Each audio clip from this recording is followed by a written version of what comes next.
कांग्रेस शून्य पर और दूसरी तरफ कांग्रेस के साथ साथ बात करें तो भ्रष्टाचारी तो यहां पर भी खत्म होते नजर आए हैं। और आम आदमी पार्टी जिस पर लगातार आरोप यहां पर लगाए गए थे भ्रष्टाचार के, और आम आदमी पार्टी कार्यकर्ता ही बहुत है। तो ये देख लीजिए तस्वीर, इस तरह की तस्वीर अक्सर जीत के जश्न के दौरान। तो जीत के जश्न की बात हो रही है, प्रवेश वर्मा आपको नजर आ रहे हैं और दिल्ली की सबसे बड़ी जीत जो है वो यहां पर नई दिल्ली सीट की ही है, जहां से प्रवेश वर्मा जीते हैं और अरविंद केजरीवाल को उन्होंने शिकस्त दी है। और दुनिया का सबसे सुंदर शहर बनाना चाहते हैं और मेरा विश्वास है कि भारतीय जनता पार्टी की जीत के कारण प्रधानमंत्री मोदी जी के नेतृत्व में अब दिल्ली की तस्वीर बदलेगी, ये मेरा दृढ़ विश्वास है। दिल्ली की जनता ने हमको जो जीत दिलाई है, मैं जनता के प्रति आभार व्यक्त करता हूँ, उनको बहुत बहुत धन्यवाद। उम्मीद थी इस तरीके की जीत कि आप भी प्रचार में थे, कई हाँ, मैं करीब 10-12 सभाएं की थी। मुझे लगता था कि हम लोग सरकार आएगी, पर हमें अपेक्षा से भी अच्छी जीत मिली है। जनता ने विश्वास जताया, ये बहुत खुशी की बात है। क्या ज्यादा भ्रष्टाचार बढ़ गया था क्योंकि एक के बाद एक जेल? अभिनंदन करता हूं दिल्ली की जनता का, सभी हमारे कार्यकर्ताओं का। माननीय नरेंद्र मोदी जी के नेतृत्व में इतनी भारी जीत जो दिल्ली में मिली है, झूठ बोलने वालों को घर बिठाया, विकास की राजनीति कर।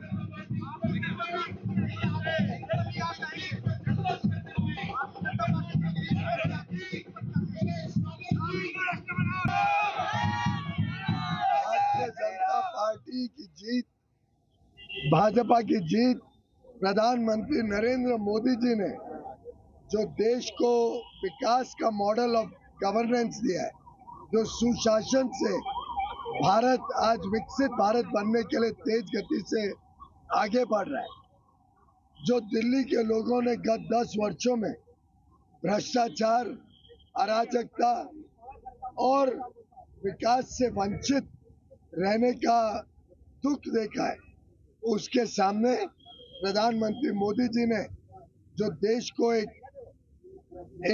विश्वास दिया है और अच्छे कामों से देशवासियों की सेवा की है, उसके लिए दिल्ली के लोगों ने मोदी जी को आशीर्वाद देने की जीत दी है।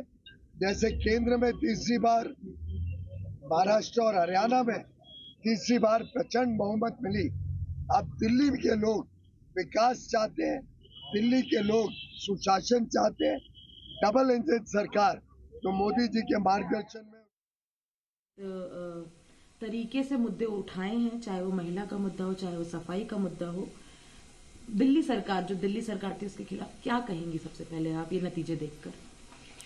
घमंड और अहंकार किसी का भी ज्यादा दिन तक नहीं टिकता। अरे रावण का भी घमंड चूर चूर हो गया था, तो ये तो फिर सिर्फ अरविंद केजरीवाल जी हैं।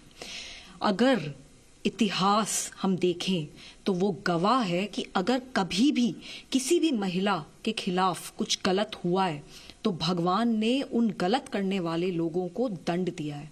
आज दिल्ली पूरी तरीके से एक कूड़ादान बन गई है। हालात इतने खराब हैं कि आप दिल्ली में कहीं पे भी चले जाइए, सड़कें खराब पड़ी हैं, टूटी पड़ी हैं, लोगों को पानी गंदा, बदबूदार, सड़ा हुआ मिल रहा है या फिर मिल ही नहीं रहा है, नालियां ओवरफ्लो कर रही हैं, जगह जगह कूड़ा पड़ा है, एयर पोल्यूशन चरम सीमा पे है, यमुना नदी साफ नहीं हुई है। तो लोगों ने इन सब इश्यूज पे त्रस्त होकर आज ये हाल करके दिया है कि अरविंद केजरीवाल जी खुद अपनी सीट हार चुके हैं। जी, अरविंद केजरीवाल के साथ साथ कई आम आदमी पार्टी के बड़े नेता, मनीष सिसोदिया हो गए, सौरभ भारद्वाज हो गए, सोमनाथ भारती, काफी ऐसे लोग हैं जो हार गए। अब क्या वजह देखती हैं आम आदमी पार्टी के इस बार चुनाव हारने की? इनको ये लगता है कि ये कुछ भी गलत कर देंगे, कुछ भी झूठ बोल देंगे, कुछ भी ड्रामा कर देंगे। इन्होंने मेरे साथ क्या नहीं करा, कितना अत्याचार करा। पहले तो मारा पीटा, उसके बाद फिकवा दिया, उसके बाद चरित्र हरण करा। जिसने मेरी पिटाई करी उसको Z+ सिक्योरिटी दिलवाई, उसको DGP और चीफ सेक्रेटरी पंजाब गवर्नमेंट के रिपोर्ट करते हैं क्योंकि वो chief adviser to Punjab chief minister बना दिया गया है। उसको लुटियन जोन में MP की कोठी दी गई। तो जिस लेवल का इन्होंने अत्याचार करा और कैरेक्टर असैसिनेशन मेरा करा है, इतना झूठ और भ्रम फैलाया इन लोगों ने, तो मुझे लगता है कि दिल्ली की जनता समझदार है और वो देख सकती है कि उन्होंने क्या करा और उसका जवाब उन्होंने वोटों के द्वारा दिया है। आपको लगता है आपका जो एक मुद्दा रहा है, जो आपके साथ हुआ है, जो आपने बोला है क्या वो एक बड़ा मुद्दा था आम आदमी पार्टी का अरविंद केजरीवाल के हारने का? मुझे लगता है कि हमारी कथनी और करनी एक समान होनी चाहिए। अनफॉर्चुनेटली हमारी जो लीडरशिप है उसमें वो कथनी और करनी बिल्कुल अलग होती गई। जो लोग ये कहते थे कि हम कभी तो स्वाति मालीवाल को आप यहां पर सुन रहे थे और स्वाति मालीवाल ने साफ तौर पर खुशी जाहिर की है। उनका ये कहना था कि जो भी महिला विरोधी हैं निश्चित है कि उनका खात्मा जरूर होता है। वो लोग जो है वो मिट्टी में मिल जाते हैं जो कि महिलाओं का सम्मान नहीं रख पाते और महिलाओं के खिलाफ जो अत्याचार हो रहे होते हैं उस पर कोई एक्शन लेने की बजाय बाकायदा वो जो आरोपी होते हैं उन्हें संरक्षण देते हैं। तो ये अपनी बात कहते हुए स्वाति मालीवाल जो है वो नजर आए। और दूसरी तरफ ये जीत का जश्न जो है वो लगातार बन रहा है। सबसे बड़ी जीत प्रवेश वर्मा की यहां पर, जिन्होंने केजरीवाल को यहां से शिकस्त दी है।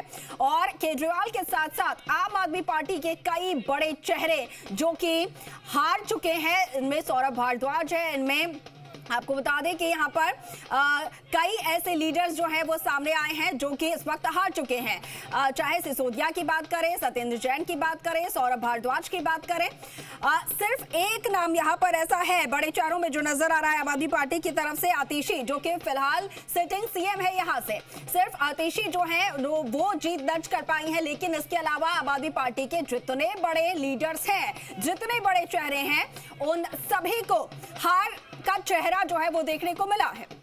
और साथ के साथ बीजेपी के तमाम जो लीडर्स हैं वो खुशी जाहिर करते हुए बहुमत के साथ यहाँ पर जो बीजेपी है वो नजर आ रही है। और रिएक्शन सब आना शुरू हो चुके हैं। तमाम जो केंद्रीय मंत्री हैं वो अपनी खुशी जाहिर कर रहे हैं। साथ के साथ खुद प्रधानमंत्री नरेंद्र मोदी जो हैं वो शाम 7 बजे बीजेपी कार्यालय पहुंचेंगे और ये जो जीत है, ये जो बहुमत है, इसको लेकर खुशी जाहिर करेंगे। मैं लाखों कार्यकर्ताओं का जिन्होंने जी जान मेहनत करी है उनका धन्यवाद करता हूं। मैं हमारे प्रधानमंत्री जी आदरणीय श्री नरेंद्र मोदी जी का, ये जीत अगर सही मायने में है तो उन्हीं की है, क्योंकि दिल्ली की जनता ने उनके ऊपर में विश्वास जताया है। हमारे पार्टी के राष्ट्रीय अध्यक्ष आदरणीय श्री जेपी नड्डा जी का, गृह मंत्री आदरणीय श्री अमित शाह जी का, कि उन्होंने मिलकर ये चुनाव को अपने हाथों में लिया, कमान ली, धुआंधार प्रचार किया, कार्यकर्ताओं का मनोबल बढ़ाया, तो ये सभी की जीत है। प्रवेश जी, ये बताइए पहली प्राथमिकता क्या होगी? देखिए, हमारी तो पहली प्राथमिकता में यहाँ की महिलाओं को 2500 रुपये का हमने वायदा किया है। हमने सारे करप्शन के ऊपर में SIT का गठन करने की बात करी थी। हमने यमुना रिवर फ्रंट बनाने की बात करी थी। दिल्ली में पॉल्यूशन कम करने की बात करी थी। दिल्ली में ट्रैफिक कंजेशन कम करने की बात की थी। सारी की सारी दिल्ली को अच्छा सुंदर बनाना, दिल्ली को अच्छी राजधानी बनाना, जैसे दुनिया में राजधानी होती हैं वैसा बनाना कि दिल्ली वालों को ऐसी राजधानी पे गर्व हो, ऐसी राजधानी मिलके बनाएंगे। तो सारी हमारी प्राथमिकता है। परवेश, सबसे पहली जो प्राथमिकता है सीएम पद की, अगर दिल्ली की बात करें तो आपका नाम सबसे पहले आ रहा है, क्या कहिए इस पर? देखिए, हम ऐसी पार्टी में काम करते हैं जिसमें पार्टी का विधायक दल तय करता है, उसके बाद में पार्टी की लीडरशिप उस पर अपनी मोहर लगाती है। तो जो पार्टी का निर्णय होगा वो सबको मंजूर होगा। सर, कि झूठों की राजनीति, मक्कारों की राजनीति नहीं चलती, और ये जो झूठ और मक्कार हैं, जो हमेशा झूठ बोलते हैं और सिर्फ लोगों को बरगलाते हैं, उसको आज जनता ने नकार दिया है और ये बता दिया है कि सिर्फ दिल्ली के अंदर डबल इंजन की सरकार चलेगी। केंद्र में नरेंद्र मोदी जी और दिल्ली में भारतीय जनता पार्टी का मुख्यमंत्री डबल इंजन के विकास करेगा, ये तय है। तो देखिए, भाजपा के कार्यकर्ताओं में जबरदस्त उत्साह देखने को मिल रहा है इस बहुमत के बाद। और डबल इंजन की सरकार अब देश की राजधानी में भी होगी और ये कहा जा रहा है, साथ ही उम्मीद जताई जा रही है कि अब उतनी ही रफ्तार से